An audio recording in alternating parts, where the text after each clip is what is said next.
नमस्कार मित्रों, स्वागत है आप सबका। आइए इस एपिसोड की शुरुआत एक नए सदवाक्य से करते हैं।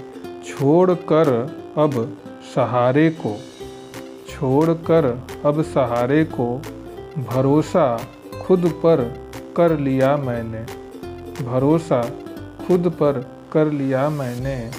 दम तोड़ चुकी थी जो मुझ में कहीं, दम तोड़ चुकी थी जो मुझ में कहीं। उस उम्मीद को फिर से जिंदा कर लिया मैंने, उस उम्मीद को फिर से जिंदा कर लिया मैंने। मित्रों नमस्कार, स्वागत है आप सबका। मित्रों आप सुन रहे हैं बेसिक साइंस लर्निंग और इस एपिसोड में हम विज्ञान के कक्षा 7 की इकाई ऊर्जा के भाग 4 के बारे में हम बात कर रहे हैं। मित्रों हमने ऊर्जा के रूपांतरण के बारे में कई चीज़ों के बारे में बात किया। हमने यह बताया कि यांत्रिक ऊर्जा का रूपांतरण किस प्रकार से होता है।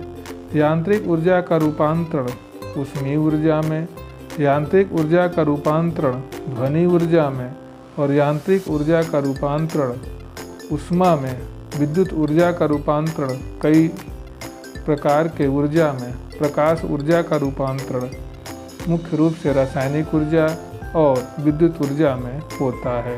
इसी प्रकार विद्युत ऊर्जा का जो रूपांतरण होता है वह यांत्रिक ऊर्जा, ऊष्मीय ऊर्जा और प्रकाश ऊर्जा में होता है। इसी प्रकार रासायनिक ऊर्जा का रूपांतरण भी विद्युत ऊर्जा में होता है। इसके हमने कई उदाहरण आप सबको बताए थे। हमने यह भी बताया था कि चाहे वह कोई भी वस्तु हो, उसमें ऊर्जा का रूपांतरण यदि हम एक स्थान से दूसरे स्थान पर उसे विस्थापित कर दें तो उसमें ऊर्जा का रूपांतरण अवश्य होगा। हम हर क्रियाकलाप में ऊर्जा के रूपांतरण को देखते हैं तथा अनुभव भी करते हैं।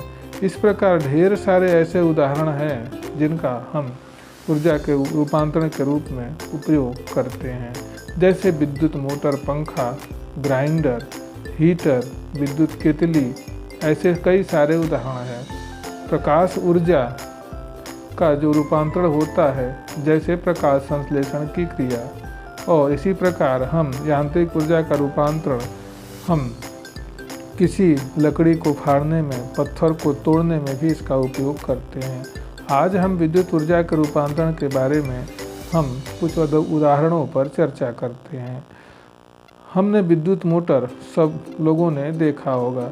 विद्युत मोटर का उपयोग मुख्य रूप से हम कई स्थानों पर करते हैं, खास रूप से जब हमको गहराई से जल निकालना हो तब हम विद्युत मोटर का प्रयोग करते हैं। यह एक प्रकार का विद्युत ऊर्जा से यांत्रिक ऊर्जा में परिवर्तन का सबसे अच्छा उदाहरण है। उसी प्रकार इलेक्ट्रिक पंखे भी एक प्रकार के विद्युत ऊर्जा के यांत्रिक ऊर्जा में रूपांतरण के सबसे अच्छे उदाहरण हैं। जब विद्युत ऊर्जा इसमें यांत्रिक ऊर्जा में परिवर्तित होती है तो हमको हवा मिलती है। इसी प्रकार ग्राइंडर का प्रयोग हम करते हैं जिसमें विद्युत ऊर्जा का रूपांतरण मुख्य रूप से यांत्रिक ऊर्जा में होता है।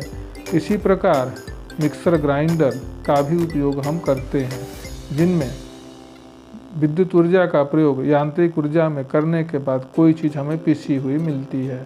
इसी प्रकार हीटर का प्रयोग हम प्रतिदिन अपने घरों में खाना बनाने में करते हैं, या ब्लोअर का प्रयोग भी हम प्रयोग करते हैं। यह विद्युत ऊर्जा को ऊष्मीय ऊर्जा में बदलने का सबसे अच्छा स्रोत है, या हम ये कह सकते हैं कि यह विद्युत ऊर्जा को ऊष्मीय ऊर्जा में बदल देता है। चाहे वह बिजली इलेक्ट्रिक केटल हो, इसका भी प्रयोग हम विद्युत ऊर्जा को रासायनिक ऊर्जा में बदलने में करते हैं। बल्ब हो गया, ट्यूबलाइट हो गया, ये सब का जो प्रयोग हम प्रतिदिन अपने घरों में करते हैं, यह बल्ब, ट्यूबलाइट, केतली, ये जितने भी हैं इनका प्रयोग विद्युत ऊर्जा को प्रकाश ऊर्जा में बदलने में किया जाता है। जबकि विद्युत केतली का प्रयोग विद्युत ऊर्जा का रूपांतरण रासायनिक ऊर्जा में होता है, तब हम विद्युत केतली का प्रयोग कर पाते हैं। इसी प्रकार बल्ब का प्रयोग हम विद्युत ऊर्जा को जब वह प्रकाश ऊर्जा बदल देता है तो प्रकाश के रूप में हम इसका उपयोग करते हैं। इसी प्रकार विद्युत अपघट्य में, विद्युत अपघटन में विद्युत ऊर्जा का परिवर्तन रासायनिक ऊर्जा में होता है, जो कई जगह फैक्ट्रियों में हम देखते हैं। या हम किसी बैटरी को रिचार्जिंग करना हो या आवेशन करना हो तब भी हम इसका प्रयोग करते हैं, अर्थात इसमें विद्युत ऊर्जा को रासायनिक ऊर्जा में बदला जाता है। इसी प्रकार कई सारे उदाहरण हैं। अब हम रासायनिक ऊर्जा का रूपांतरण किस प्रकार से होता है इसके बारे में हम बात करेंगे। रासायनिक ऊर्जा हम अक्सर देखते हैं कि हम दिया जलाते हैं, मोमबत्ती जलाते हैं। क्या देखते हैं कि किसी वस्तु को जलाने पर रासायनिक ऊर्जा का परिवर्तन ऊष्मीय ऊर्जा तथा प्रकाश ऊर्जा में होता है। जैसे हम लकड़ी जलाते हैं या आग तापने के लिए हम लकड़ी का प्रयोग करते हैं तो लकड़ी जलने लगती है। जलने के बाद उसमें प्रकाश और ऊष्मा दोनों निकलती है, जिससे हमको गर्मी का एहसास होता है। उसी प्रकार विद्युत सेल का प्रयोग हम हर जगह करते हैं, चाहे वह मोबाइल हो या विद्युत घंटी में उसका प्रयोग हो या बड़े बड़े गाड़ियों में, इन्वर्टर में, ये सब में हम विद्युत सेल का प्रयोग करते हैं, जिसमें विद्युत सेल द्वारा रासायनिक ऊर्जा को विद्युत ऊर्जा में बदला जाता है। अर्थात यह रासायनिक ऊर्जा को विद्युत ऊर्जा में परिवर्तित करने का सबसे अच्छा स्रोत है, जिससे हम विद्युत सेल के रूप में जानते हैं। आजकल विद्युत सेल के कई रूप हो गए हैं। उसी प्रकार चाहे वह पटाखे हों, पटाखों को छुड़ाने में जो रासायनिक ऊर्जा जो होती है वह ऊष्मीय ऊर्जा, प्रकाश ऊर्जा तथा ध्वनि ऊर्जा में बदल जाती है, जिससे हमें आवाज़ और प्रकाश और ऊष्मा तीनों हमको प्राप्त होती है और बहुत तेज़ की आवाज़ होती है। चाहे वह किसी प्रकार के पटाखे हों, उसमें ऊष्मा, प्रकाश और ध्वनि तीनों निकलते हैं। इसलिए यह रासायनिक ऊर्जा को ऊष्मा ऊर्जा, प्रकाश ऊर्जा तथा ध्वनि ऊर्जा में बदल देता है। इसी प्रकार कई सारे उदाहरण हैं जिनको रासायनिक ऊर्जा का रूपांतरण होता है। अब हम यदि देखें तो दिया हम जलाते हैं, मोमबत्ती जलाते हैं। क्या देखते हैं कि जो दिया जलता है उसमें जो तेल होता है या मोमबत्ती में जो मोम होता है वह उसमें रासायनिक ऊर्जा होती है। यह रासायनिक ऊर्जा ऊष्मीय तथा प्रकाश ऊर्जा में बदल जाती है, जिससे हमको प्रकाश मिलता है तथा थोड़ी सी हमको ऊष्मा भी प्राप्त होती है। इस प्रकार हम कह सकते हैं कि कोई भी जलती हुई चीज़ में रासायनिक ऊर्जा होती है जो ऊष्मीय ऊर्जा तथा प्रकाश ऊर्जा में परिवर्तित कर देती है। अब हम ऊर्जा रूपांतरण के कुछ अन्य तथ्यों के बारे में बात करेंगे। हम अक्सर देखते हैं कि कार चलाते समय कार में बैटरी होती है।